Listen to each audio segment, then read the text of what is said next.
You're listening to Maximum Medicine Radio with host Doc Martin. Stay tuned in or call in. You won't want to miss what's happening next. How do you step into your maximum potential? How do you connect your spiritual drive with your physical path? Stick around as Doc Martin takes listeners on a journey through the seen and unseen, the accepted and the unbelievable. Get ready to meet the maximum you the world needs on Maximum Medicine Radio with Doc Martin now. Hi, everybody. I'm Doc Martin on Maximum Medicine. My guest today is Matthew Wood, who is a renowned herbalist.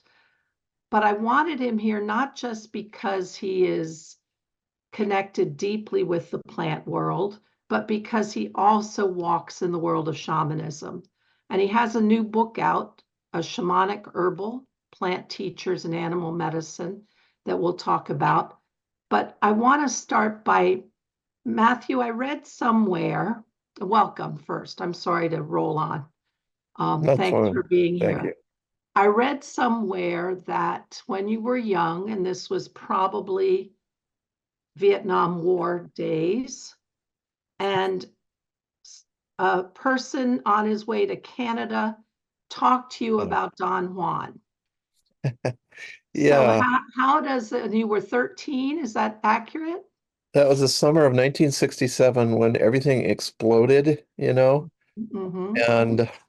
And yeah, so I was raised a Quaker, 10th generation, in fact, and so we never knew if this guy was actually, I mean, he made it clear. He said, well, he talked to me, but we weren't supposed to really know what he was on the run from or ask him questions.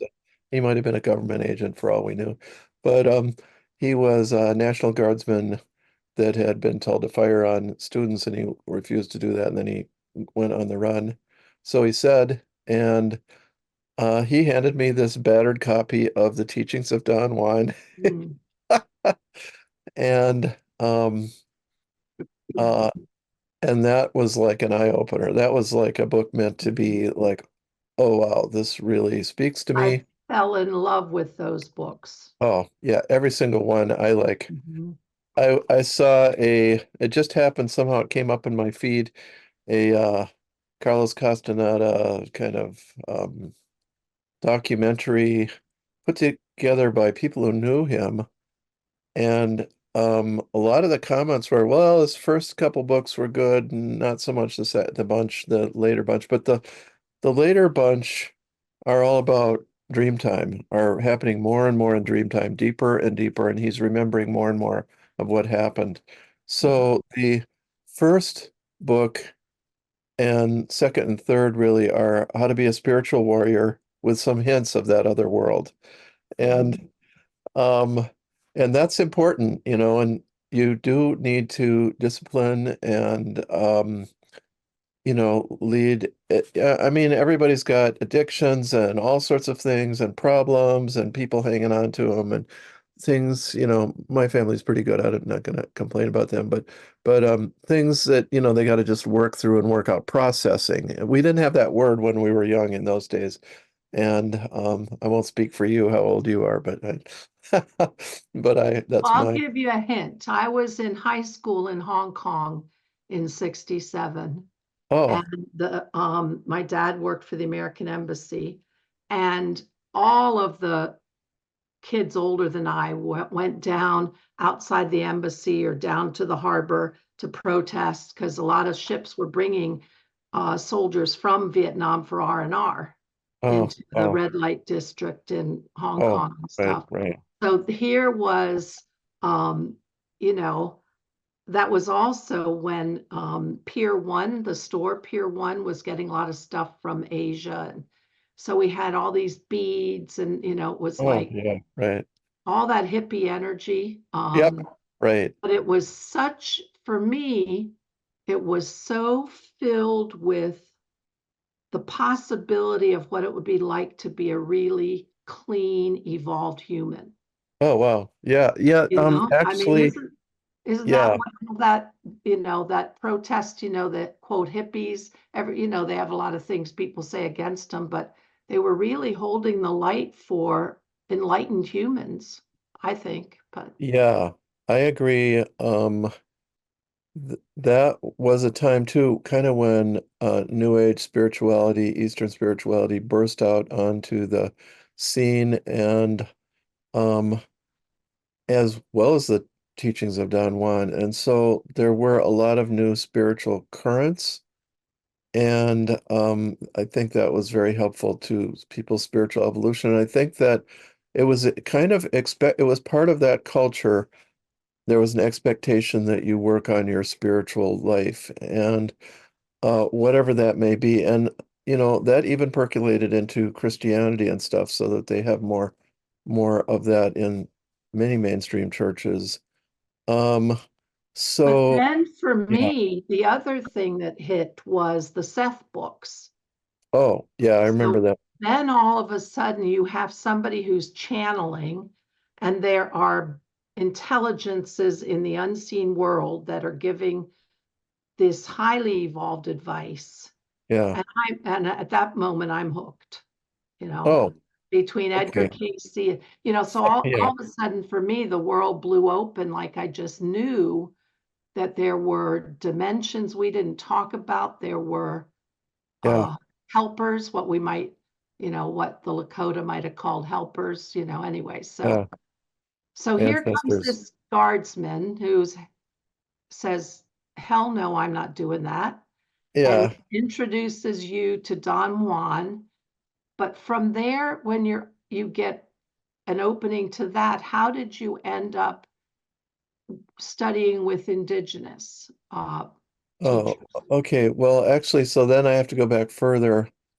So when I was 2 weeks old, my dad was solicited to be a teacher for the BIA, Bureau of Indian Affairs.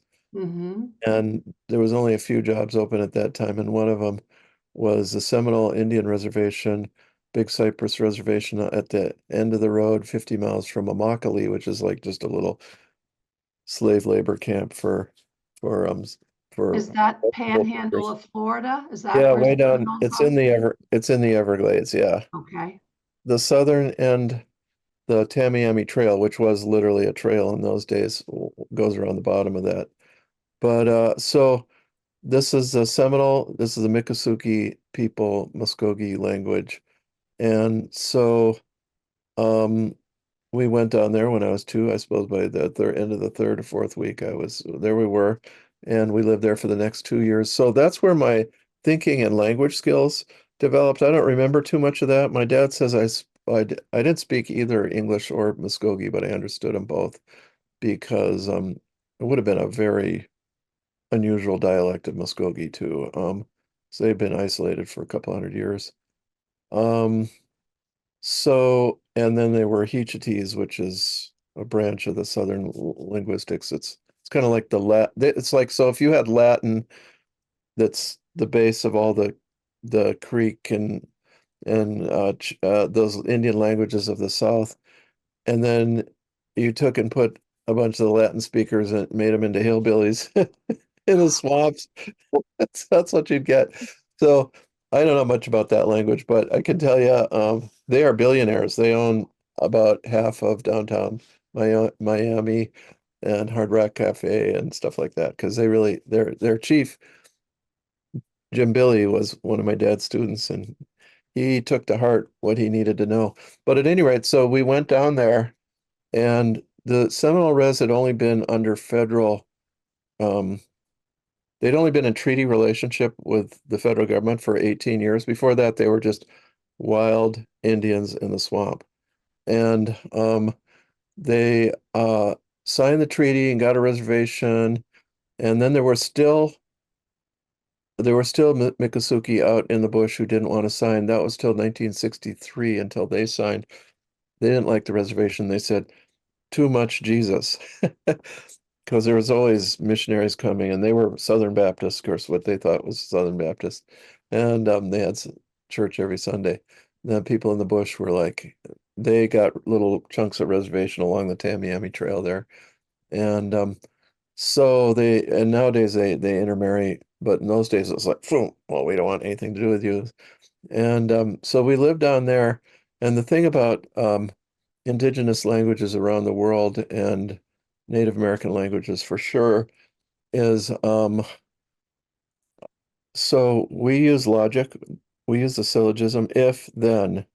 If so, Aristotle says that Plato was the one who introduced the syllogism, first person to extract meaning using that method. And so if Socrates is a man and all men are mortal, then Socrates is immortal. That's a syllogism.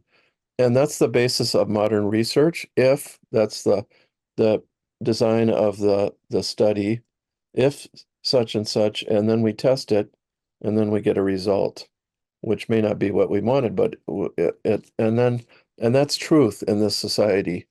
And so is the syllogism. Rationality is truth. But the older method, which the Greeks had a name for, was phasis, to let the thing speak for itself. Phasis is translated stuff or phenomenon, appearance, and description. So to describe the appearance of the thing. And that's what people did. But if you wanted to elaborate on that, then you had to you could speak by similarity. You could set up two similar ideas, or you could contrast, or you could use word plays, and that usually played off some sort of archetypal otherworldly something in your mind. I'll give some examples. So if in phasis you would say Socrates is a man, all men are mortal. Okay, that asks your mind to make the next step. It doesn't force you. It asks your mind to say, oh, well then Socrates must be mortal. But um, with rationality, you're forced to agree or disagree. And who would disagree? Obviously, Socrates is immortal because you just proved it according to that speech pattern. Okay, so this older speech pattern was forgotten when the white people came in contact with the Indians. The Indians didn't know what was going on. It's like, wow, we can't speak that way. And in fact, I asked my dad about this. See, Jim Billy was half white and his sister were half white. And he said, yeah, they were the students. Their mother was a Seminole. You they wouldn't have been able to live on the reservation unless their mother was Seminole because of the clan system. But so they understood the white man's way better, and then and they wanted someone who was half white to be the chief because he'd understand the white man's ways. That's how they would think, oh, we're going to get a bridge. And indeed, he figured out how to make $1 billion. How about that? He So he is take he is me yeah. to how that introduced you to the plant world or to shamanism. Okay, so that taught me a different way to think that was not part of this culture. And it took me, and I couldn't figure out, really had a hard time speaking till I was about 19, 20. And then I had my astrological chart read. And I was like, oh my God, I see that A, astrology works, which I didn't believe until then. And B, it's a language for energy patterns. And it's a language that was made up based on that Fossick way of looking at things. It's like what is that truth that's behind the similar or the contrast or what? So we name it Leo, Aquarius, Taurus, Scorpio, or Mercury, Sun, Saturn. We got Saturn, um, structure, discipline, the oak tree, that was my first plant that I understood what the archetype, what the nature of it was. But so it took me a long time. So it's that I couldn't really talk very well until age 20. Then I learned that language. Then I could talk, and now it took me a year to learn to talk to other astrologers. And then it took me another year to learn to talk to, and then I said, oh, this is good, but I got to talk to normal people. So then I learned how to translate that into English, and and then I became a very good speaker. So Mhm. so that was important. And then really a pivotal experience was when I was 10 or 11, and we went to the Northern Half Yearly Quaker meeting, and we had Sunday school or first day school. We were up on Rib Mountain, the only mountain in Wisconsin. It's 1,800 feet high up there. And Francis Hole, the teacher, I realize now he was an empath, and he actually knew how to speak in Fossick because I have some of his statements that are very clearly he knew how to avoid the syllogism and what was going on there, which very few people we're aware of. And he was jumping from rock to rock. It was a beautiful day, and this feeling came out of him. Nature is alive. Nature is alive. And I knew it was true. And I knew I had to believe it, or I'd never be able to experience spiritual truth again, because that was a spiritual truth. And this is important. Nature is alive. That was a soul feeling, like we were all part of the all life. Yeah, yeah, you get it. And that's a soul feeling, the all soul or the all life, and that is Mother Nature or the planet Earth. And that is our whole soul of this planet and all the animals and plants which have consciousness to various different levels, and all the people that want to join in with that. Most people are not aware of it. But and then to know that this was true was a spiritual truth. That was something God has designated, this is true. So I learned that was my first spiritual truth. So that was age 10 or 11, and then I met the Castaneda book at age 13. And also from that book I realized, oh, plants are focal points for consciousness. Like a plant can forever will have the same basic consciousness, although they maybe evolve in 200 million years, but but they are more reliable than humans. We humans are like fluctuate. We're a sorry species, I gotta say. The animals feel sorry for us.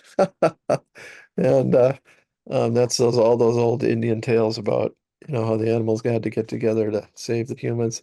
That's still going on. They're still like, oh my Lord, they're but so age 13, I also got interested in herbs. I didn't want to take the hallucinogenic plants, but and that also was a big influence on culture at that time.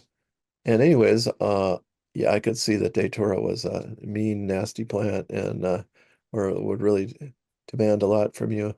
So And you just yeah, said something interesting that I want to explore. yeah. You said I could see that Datura was a mean, nasty plant. Tell me about your seeing. Okay, well, yeah, I meant it more. I see something mentally. Yeah.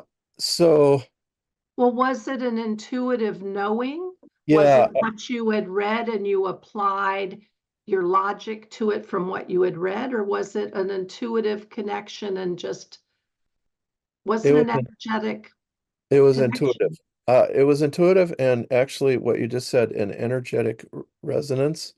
So Mhm. that's what's true about the later Castaneda books, is that he gives up teaching how to be a warrior. Really, he gives up logic. And the books more and more become an immersion in the Dreamtime. I can't remember what I was going to say here. And You're seeing. yes, and those books don't make any sense unless you realize that they are descriptions of energies, of energy states, not sometimes of other beings and other dimensions, yes, but of an energetic happening. What happened to him? And it registered on his psyche, on his energy body, as I mean, Don wanted to use that term. And then he conveyed it to his readers. And that's how you have to read those books, is like, oh, I get it. This is an energetic statement. Now, it is true, maybe 2% is made up stuff or stuff he learned from other people and he stuck in there. But especially in those later books, it just gets more and more just the energetic. And it's true. And you can feel the truth in it. I mean, you're not going to be kidnapped by a whole bunch of, inorganic beings, what we would call fairies in Western culture, and go to another dimension maybe every day of your, like he did, like make friends with him like he did. But like even Don Juan was afraid of him. But Mhm. but you're going to have those energetic experiences and know the reality of a lot of that. So that was important. But then also the plants. So age 13, the plants are a focus for consciousness. And then age 17, my dad was very helpful. He got interested in herbs. He bought some herb books. There was only about a half dozen then, but he bought a good one though. Ben Charles Harris, The Complete Herbal, which is on the Doctrine of Signatures. And then it's like, oh, signatures. Yes, I get it. That's an energy configuration. The plant looks like the organ or like the disease or like the person. I didn't have much experience. You know, I wasn't a therapist. Um, And it's funny that by age 15, I was already thinking, oh, the right way to classify the plants is by animal, which comes to the shamanic herbal that I just wrote, which is how Mhm. the plants look like an animal or are used by an animal, and that makes them very powerful. And those are the shamanic herbs. So 18, I went to college and I took field botany, I guess, end of my 18th year. Old Dr. Lawrence, and he really, and when I gave my report on the oak tree, he said, well, you're not a very good speaker because I wasn't yet. It's 19, and but it wasn't a very good oral presentation, but you really know the essence of that tree. It was like, I mean, he got what I was doing. I was like, yeah, this tree is Saturn Mhm. for Mhm. oak or any kind of white oak. So, and most So of the oak. I'm curious. One of my absolutely favorite trees is the American dogwood. Oh, yeah. But astrologically, is that connected to anything? Um, I don't know that I don't know the astrology. Oh, that's an elk medicine. So I'm not sure Mhm. where that would translate into the zodiac, but elk medicine, it looks like antlers. It's Mhm. kind of compared to a lot of its trees. What's kind of amazing about it is that both in the American South, it's native up to about the Pennsylvania line, up to the, oh, Florida dogwood is native up to, which is maybe what you're talking about. That's a truly beautiful tree. You Mhm. know, the one you see the purple flowers against all the other trees are just the buds are that big, and there's the purple flowers out in the woods. And it's a pretty big tree. Um, so that's used for malaria. That was combined with tulip poplar, tulip tree, also beautiful tree in the south. And that was their main malaria remedy. That's an old Cherokee remedy. That goes back to the Cherokee Herbal 1847 by Richard Foreman, Cherokee. And then um, in Chinese medicine, the formula for malaria is dogwood and magnolia and tulip poplars in the magnolia family. So, Mhm. holy cow, that's like the same formula. So that tells you something. So it's a remedy for chills and fever, which we don't have as much anymore. And then on the other hand, their dogwood is also a remedy for kind of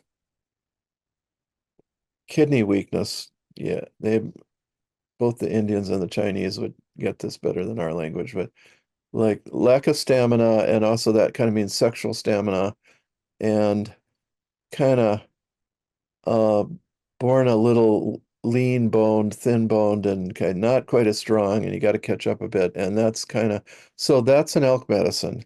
And Mhm. that is how that remedy has two uses that way, and actually two very opposite uses. So I haven't used the American dogwood that way. And why is it called dogwood? Is another animal. I've Yeah, been I don't know. told that if you burn the wood on a fire, it smells like a dog, like that kind of dog that just came in from the rain. But I haven't tried that. So so So okay, how yeah. did you go? You took this herbal botany class, and then how did you move into being the renowned herbalist you are today? Okay, so I took a few more botany classes, and then I dropped out to study astrology, and I studied astrology like every day, 3 hours a day, every single day, day after day after day, because I had to learn how to talk. And I studied Jungian psychology at the same time, because Jungian psychology and astrology are kind of the same thing. He Mhm. redid modern astrology is based on Jungian psychology, and Jungian psychology is based on astrology. Archetypal patterns. Yes, yes. And I Mhm. mean, Saturn, the shadow, Mars and Venus, the anima, animus, the sun, the self, the moon, the unconscious, just about everything. Even Mercury plays a little bit. The eternal youth, not growing up, the puer aeternus. Mhm. All those are in his archetypes, except maybe Jupiter, which is just pure goodness and Mhm. expansion. But they're all in his, and he gave the old archetypes, psychological depth they didn't have, and then that came back into astrology. But so at any rate, I studied that, and then um, somehow by age 28, I was probably still taking some classes at the U, but I became a part-time student. And then at age 28, I got a job at Llewellyn Publications in St. Paul, astrological cult publishing company. For 2.5 years, I worked there, and I wasn't sure if I was going to be an herbalist or a astrologer, but then I quit there and I went on and I started working in an herb store 1 day a week. Ooh, um, every other Saturday, every other Thursday, because that's when Bob, the owner of the store, had um child had he could have his son. And so slowly we built up that store and I became quite a good practitioner. He became more of a homeopath. Oh, yeah, and then there was an old homeopath died. I never met him in Minneapolis, but I got most of his books. A friend of mine got the rest, and my cousin was a homeopath and in Philadelphia, Julian Winston, pretty well known. He's dead now, but he was more of a socialite homeopath. And so from him, I got the address for the homeopathic company, Orky and Taffel in Philadelphia, and I was just ordering a homeopathic home remedy kit when I was about 27, 28. And my dad said, "Oh, get me one of those too. My Uncle Rushmore had one of them." And I'm like, "What? I never heard this. Like, Uncle Rushmore had a homeopathic home remedy kit?" So I felt some continuity. And then I had that kit and I started treating myself once in a while, or him, my dad. And my dad got pretty good at it. He lived to be 94, died last December, and my mom is still 94 right now. So they did very well.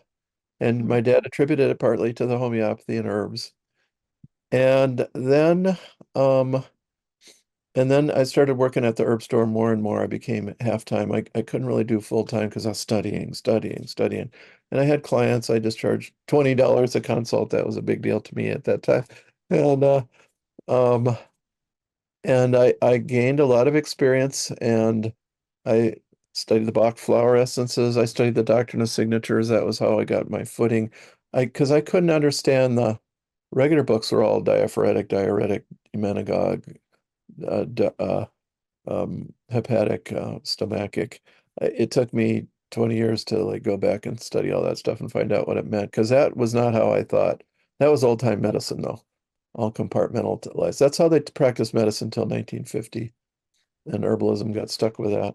So, yeah, and so then I had been an illustrator and an artist, but that channeled into writing, and I became an internationally known herbalist through writing, and I've written about 10 books, and and and I remember that astrologer at age 19, she said, "You will never be satisfied until you have written a book." Mars in Capricorn in the third house. And that second she said that, I knew that was true. And and I knew what that book was. That was a book all about herbs, the personality of the herb, the archetype of the herb, how that disseminated down through the physical properties. And I knew it even then. And then that was the book of herbal wisdom that I wrote when I was about 35 or, well, it finished 1998 or so, 34 or 30, I don't know, somewhere in there. And my first book, though, was a book of the seven herbs, because that popped in earlier, and like that was a revelation. That came from meeting an elder too. Um, I met a woman whose grandfather was a famous Ojibwe herb doctor and medicine man, and I just felt his energy, and I was like I could talk to him, and he like initiated me into, not into the Grand Medicine Society of which he was a member, but into his own personal, kind of mantle of authority and responsibility. And that was the seven herbs, seven basic lessons, seven things you had to know on the spiritual path, on the shamanic path. And that became that book. And then I wrote yet another book on vitalism because I had to understand that. And the great teachers of the vitalist theories. And then finally on to um, the Book of Herbal Wisdom, and that fulfilled what she had said. And I knew when that was done, and I said, wow, I've done my life purpose. I can sit back, but what do I want to do? Well, I'll just keep doing the same stuff. And So let's go back to those 7 herbs. yeah. Talk about those 7 and their function in aiding you in your in a spiritual path. So these 7 steps on the spiritual path all came to me like, oh, I understand them. Plus, I was reading a book, Types in Genesis by Andrew Jukes, Jukes. It's like 1850 Plymouth Brethren, really crazy book, like where he did these 7 steps that are in Genesis, and they are in there. And I wrote another book called um, that I privately published. It's not out there much, but 7 Guideposts, the shamanic story in Genesis. So it overlaps, all this stuff overlaps, and the teachings of the plants too.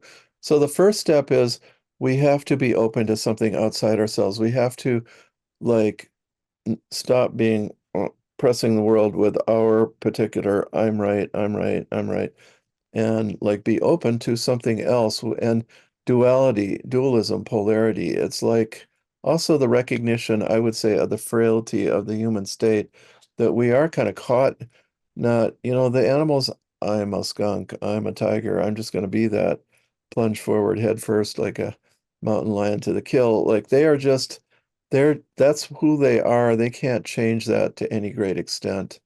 There may be some consciousness in elephants and dolphins and some of the apes and things, but not to compare with us, and not enough to get thrown out of the Garden of Eden.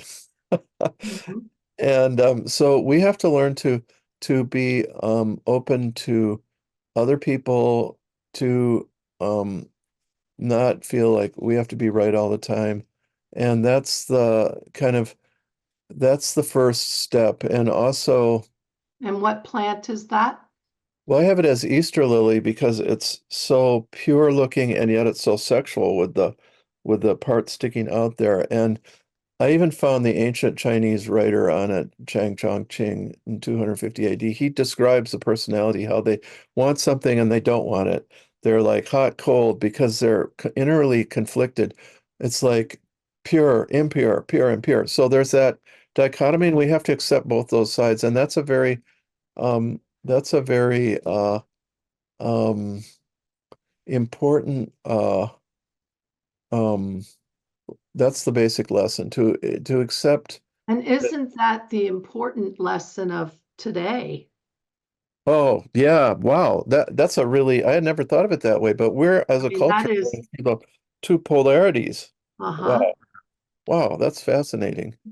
Um, yeah, okay. And we're not yet, we're like this, not Mhm. and the image I got, and it's so true now, and it's very helpful nowadays, is the chakra open on top of the head. The crown chakra, the pineal opens to that, and then in New Age teaching, and maybe in Hindu too, but the the cord that goes up to the soul star and then to Mhm. God, the infinite, the throne of God. The soul star is where the soul and the spirit meet. And the spirit says, well, you got to pick up your toys after you're finished here. And the soul says, no, I want to do it my way. And then this is 2 opposites too. And really the soul actually has to stand up for itself and says, I want to be loved, and the spirit says, well, I want you just to dedicate yourself to the spirit totally. But the spirit has to respect the soul too. You got needs, you're a human being. So then down through our body, down into the earth through our feet. So that's the connection, that's the cord, that's the tree of life. That's everything from above to below. And God loves the earth too. So the earth under our feet is also connected. And we're a link, and we have to learn how to do that. Well, that's that opening. So that's number 1, and that's the Easter lily. Number 2, this was a very shamanic book. Number 2 is all the people who get the message, but uh they're too lazy to follow the message, or they're too. I've known people like you tell someone what to do and they just, and they get it, but they don't follow through. They're too lazy, they're too stuck in their ways. They don't want to. So the second one is it's called the law of direction of cure in homeopathy. Once you get the right remedy, which is like stage 1, these are 3 laws of healing, right at the first 3 guideposts on the path. First is So openness. what plant is represents that The stuff second, and doesn't um, learn well. yeah, that's yerba santa, which has like, that's a remedy I use for like if there's some hidden problem, some psychic imbalance that we can't figure out, me and the person can't figure out, can't see it, then I use it. Or you can put it around the corners of the room. It'll establish a sacred space, Hmm. and um the sacred space um is will get rid of that type of, like if you're a massage therapist, it helps to get rid of junk. Well, Get as you're describing that person, I'm just seeing energetically they're not coherent. They're not Yeah, cohesive. They're yeah, they're scattered. They're short-circuiting. They might get a download of inspiration from yeah. spirit, but never bring it into manifestation and creativity or the world. You And got it exactly. they're Yeah, I stuck. mean when I was saying they have addictions, etc., that wasn't the main point. The main point is they're not cohesive, coherent. Yeah. Right, right. Yeah. So And Yerba Santa would help that. yeah, and I use these as flower essences, and you can get them from the Flower Essence Society um uh in Nevada City, California. And I even know the zip code is 95959. How about that? Um, okay, so first lesson is also the law of similars and the law of contrast that we learn from people we're similar to and people we're opposite to, and we learn to appreciate that. And that's we learn about things inside ourselves that's similar and opposite that are inside of us. And then the second, the law of follow through and follow. And then the third law is the law of the healing crisis, which comes all the way from Hippocrates. And this is that, okay, you're open to the new lesson, you follow through, you do your homework, you try to get better, and then finally you have a healing crisis, and like right at that moment you're like, am I crazy? Should I, like, what? This is rather threatening. I'm changing. And then with a homeopathic remedy or an herb, it actually is really quick sometimes. It's like could be an hour. It's too late. You're already going through it. But it's funny. You go through a crisis and you come out the other side and you're changed. So that's Noah and the Ark. The second lesson, Cain and Abel. The first is Adam and Eve. And Adam and Eve is more about how we learn about how imperfect we are and subject to temptations all the time. Second is Cain and Abel, that, some people don't listen. and and it's and other people do, and the people that do suffer are persecuted in this world, but so are the people who fail. And then the third one is Noah and the ark, that, and this is very psychological, very Jungian. The ark is the container, the psyche, and all the animals are gathered within. That's all the uh, libidinous forces in the Jungian sense, all the energetic forces of a person, not libido in a Freudian sense would just be sex, but Jung defined it somewhat differently. So all the animals get to come together on three levels. That's body, soul, spirit, and there's only one window in the ark. It's open on the top to God.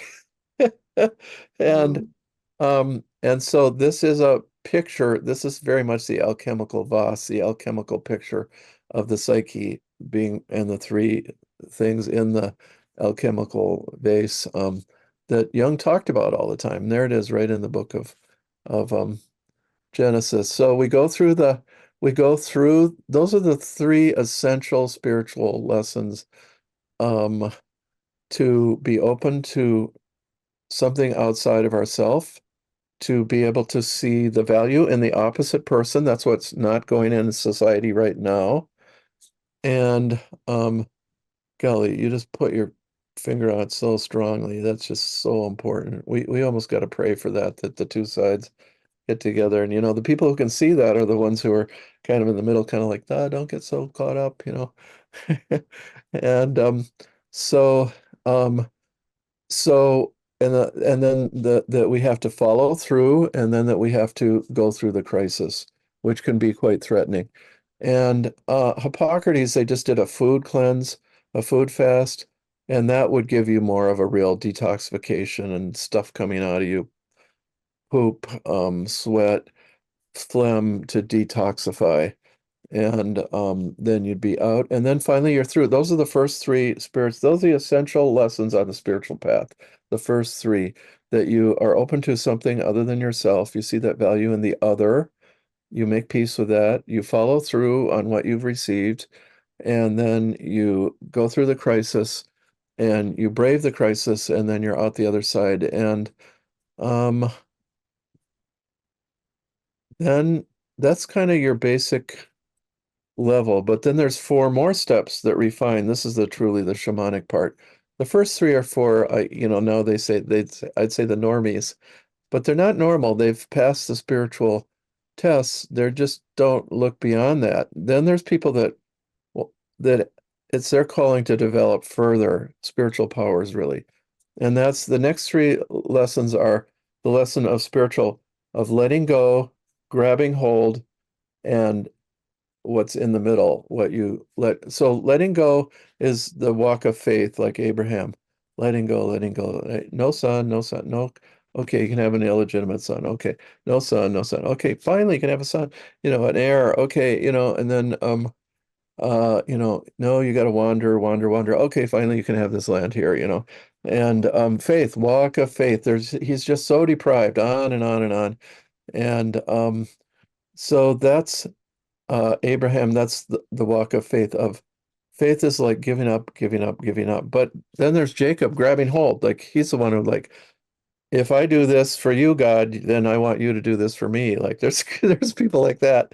And that's like grabbing hold and like not letting go. And in fact, finally at the ford, he meets the being, the supernatural being. This is just a universal theme at the ford, under the bridge, at the bridge, meet the being, and he won't let go on the being. Dawn When is, I think of under the bridge, I think of trolls. So, yeah, yeah, right, right, true. Matthew, I want to Yeah. I want to stop for just a second because we only have Oh, 15 minutes left. okay. Can you share with our listeners the value that connecting with plants, obviously with nature? I'm a nature girl, so I'm all about that. But connecting with plants and how in our times these days, how that connection can really heal us and move us forward. Can you spend a couple minutes on that? Yeah, well, somehow many of us herbalists in my generation had a feeling that herbalism was essential for the transformation into a new world, which we're seeing right now. And I think this is because herbs actually heal people, not like drugs. Drugs cover up, drugs suppress, but herbs bring you through the experience you need to learn, like the flower essences, mentally, emotionally, other herbs physically, also mentally, emotionally. Usually the homeopathic remedies do it too. And so they bring us through the lesson and we learn something instead of just getting stuck suppressing the lesson. And so that's important. But I also think, yeah, plants are reference points for consciousness, and they are, we learn from them more and more. And like now there is responsible use of entheogens, hallucinogens in the microdosing. I was just up in Maine at that festival there, and I'm not into that myself. But so there's another use. Those are mushrooms actually, and stuff. But there's something broader just in that plants. This attunement to plants is part of our evolutionary step right now, is what I think. And then finally, also, we just don't know how bad it's going to get, and that maybe that we need the herbs for survival, for a medical system that will work when the technology is down.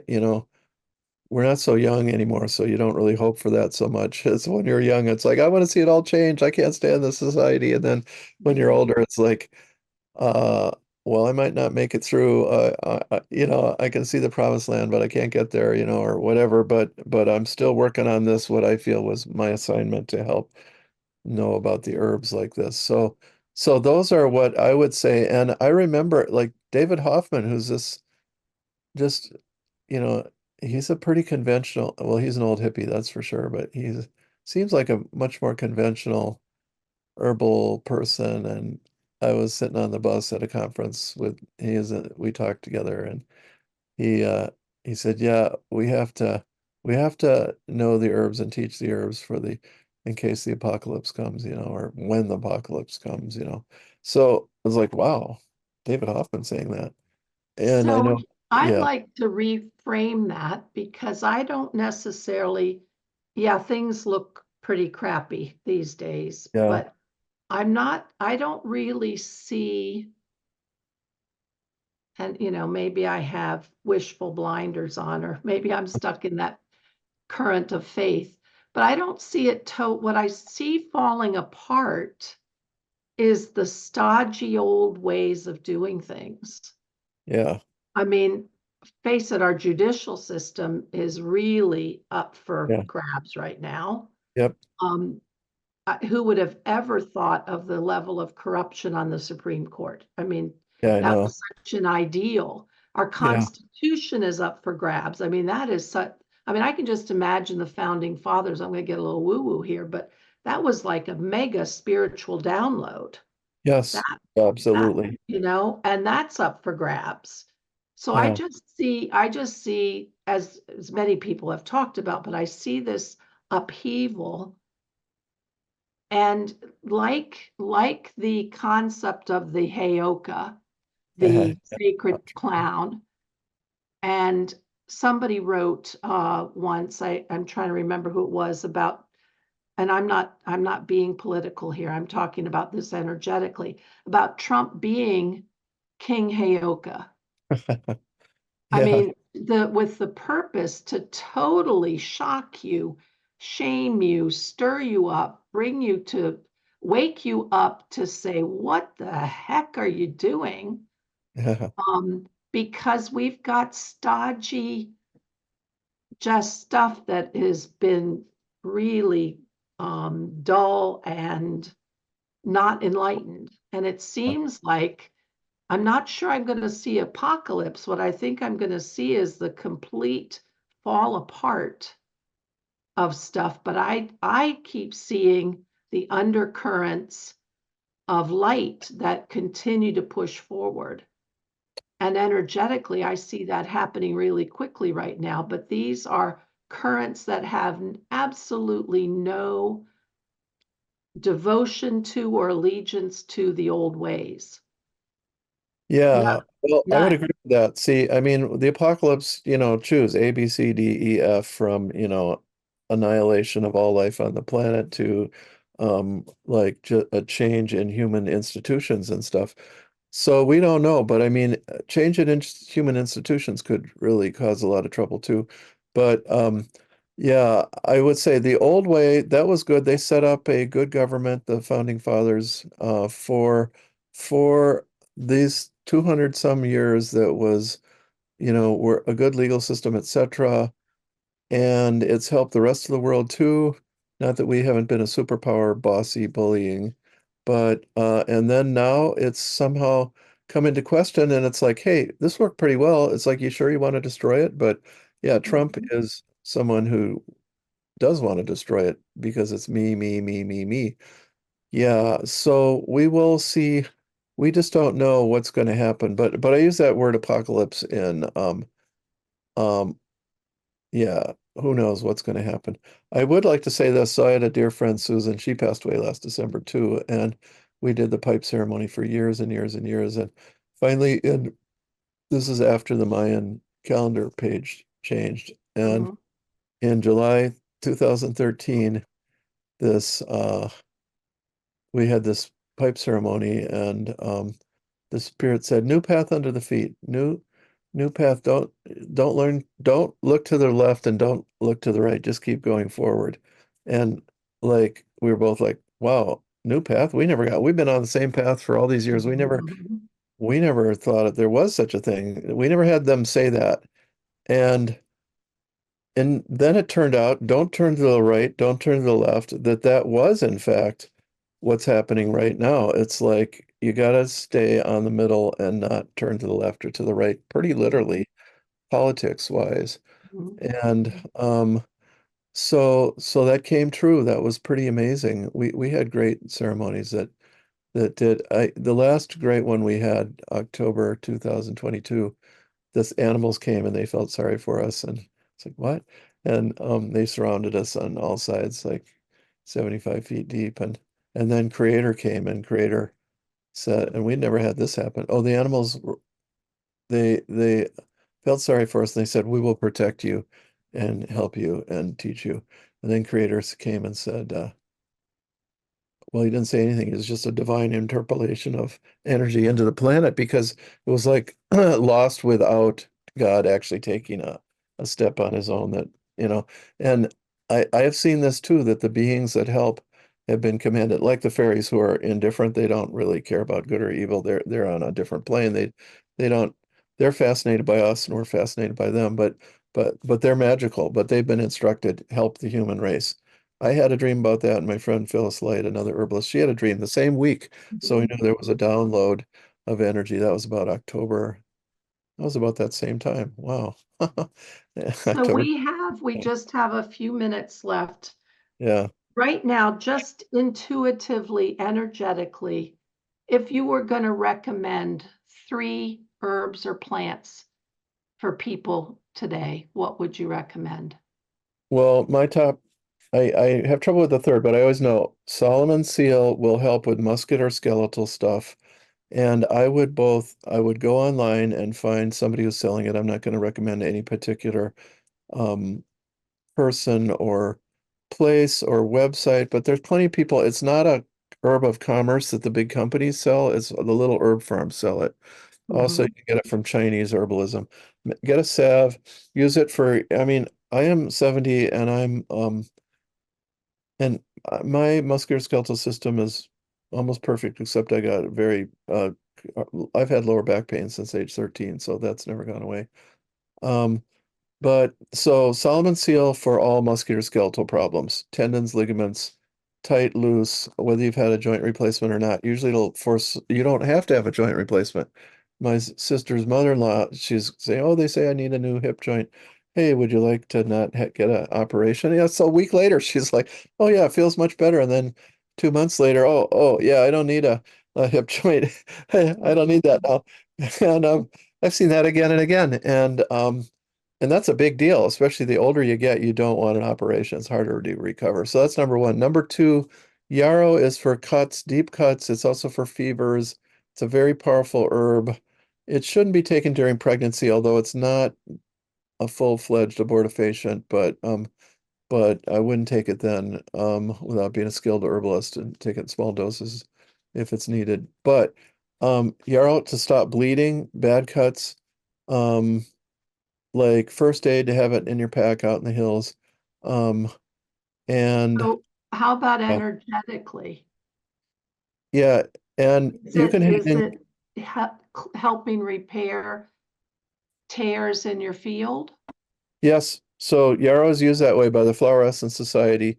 They use the pink yarrow, which is just a color that comes up sometimes in the wild, and Mhm. to protect. And an old girlfriend of mine who was very empathic, had difficulty with the outside world. She moved to an island so that she could control, the energy around her more. And she discovered yarrow on her own, that it would protect, that it would strengthen her aura. So there's that. But there's a funny thing about it. If you're a tradesman working with sharp instruments, or even cooking, hang it up in your kitchen or your workshop, and it protects you against blades, injuries. It's a warrior remedy. It's called Carpenter's Friend, and it's named for Achilles, Achillea millefolium, and it's the warrior remedy. So that's good to prevent accidents, etc. If you're, I remember a couple times I've been asked, I'm so afraid for my daughter or my grandkid. Like, she's such a bad driver, she's so inattentive, and she's texting all the time. Like, what can I do? I said, put some yarrow in her car.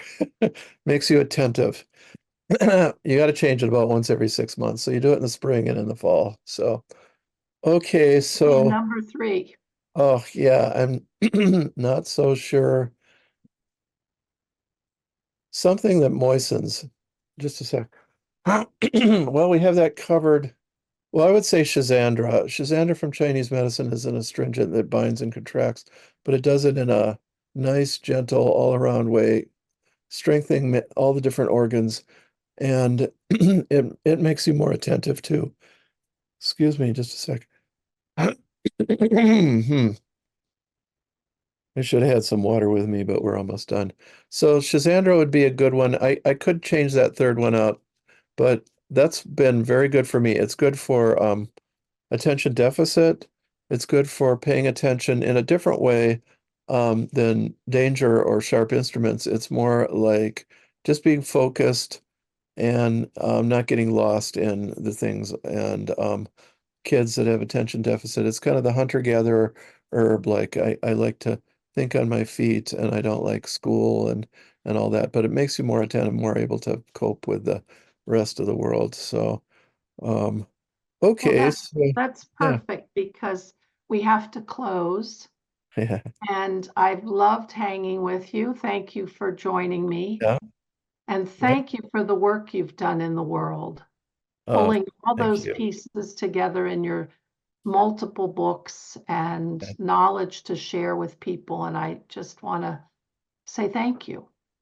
Yeah, and I should say, so I have a school, Matthew Wood Institute of Herbalism.com, and plus free and library non-free, all sorts of different classes that are not just school, but for anybody. And I have then the new book coming out July 2nd, they tell me, the publisher, A Shamanic Herbal, and that has a lot of these principles and things.